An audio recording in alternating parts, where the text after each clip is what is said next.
सभी साथियों को नमस्कार। एजुकेशन स्पेशल यूट्यूब चैनल के माध्यम से आप सभी मित्रों का बहुत बहुत स्वागत है, अभिनंदन है।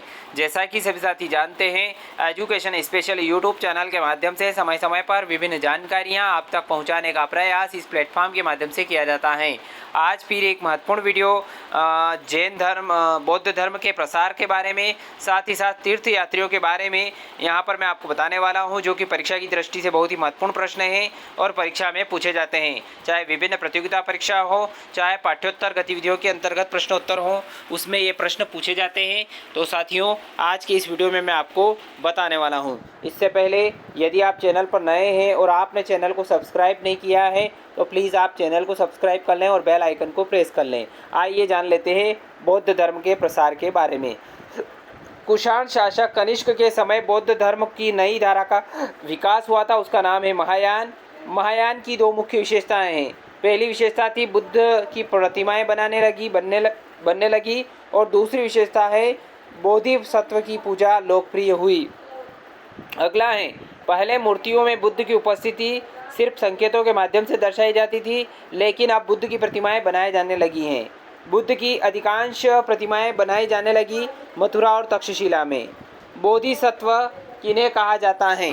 बोधिसत्व जो है बौद्ध धर्म में ज्ञान प्राप्त व्यक्ति जो लोगों को शिक्षा देने और मदद करने हेतु सांसारिक परिवेश में ही निवास करते थे। इस समय बोधिसत्व की पूजा काफ़ी लोकप्रिय हुई और वह मध्य एशिया, चीन, कोरिया तथा जापान तक फैल गई। बौद्ध धर्म का प्रसार पश्चिमी और दक्षिण भारत में भी हुआ, जहां विहार बनाने हेतु दर्जनों गुफाएं खोदी गई। बौद्ध धर्म दक्षिण पूर्व की ओर श्रीलंका और म्यांमार, थाईलैंड, इंडोनेशिया सहित दक्षिण पूर्व एशिया के अन्य भागों में फैला। अब बात करते हैं तीर्थयात्री की।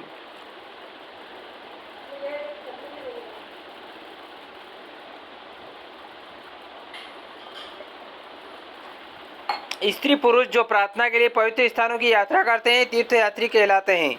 भारत की यात्रा पर आए प्रमुख तीर्थ चीनी बौद्ध तीर्थयात्री फाशियन 1600 वर्ष पहले, श्वेतसांग 1400 वर्ष पहले, इत्सिंग 1350 वर्ष पहले।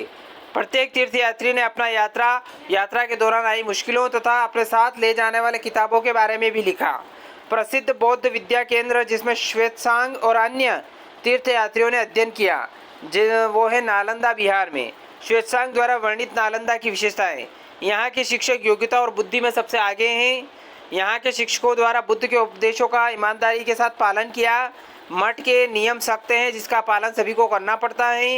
यहाँ पूरे दिन वाद विवाद चलते हैं, जिसमें युवा और वृद्ध दोनों एक दूसरे की मदद करते हैं। नव आगंतुकों से द्वारपाल द्वारा कठिन प्रश्न पूछे जाते थे, जिसके उत्तर दिए जाने पर ही अंदर जाने की अनुमति होती थी। आश्रम शब्द का तात्पर्य जीवन के एक चरण में 4 आश्रम होते हैं: ब्रह्मचर्य, गृहस्थ, वानप्रस्थ और संन्यास। ब्रह्मचर्य में इसमें ब्राह्मण, क्षत्रिय, वैश्य से अपेक्षा की जाती है कि वह सादा जीवन बिताकर वेदों का अध्ययन करें। गृहस्थ, इसमें व्यक्ति को विवाह करे गृहस्थ जीवन के रूप में जीवन व्यतीत करना होता था। वानप्रस्थ में इसमें जंगल में रहकर साधना करनी पड़ती थी। और संन्यास, इसमें व्यक्ति सब कुछ त्याग कर सन्यासी बन जाता है। तो साथियों, आज हमने इस वीडियो में जाना बौद्ध धर्म का प्रसार और तीर्थयात्री के बारे में। बहुत बहुत धन्यवाद। जय हिंद, जय भारत।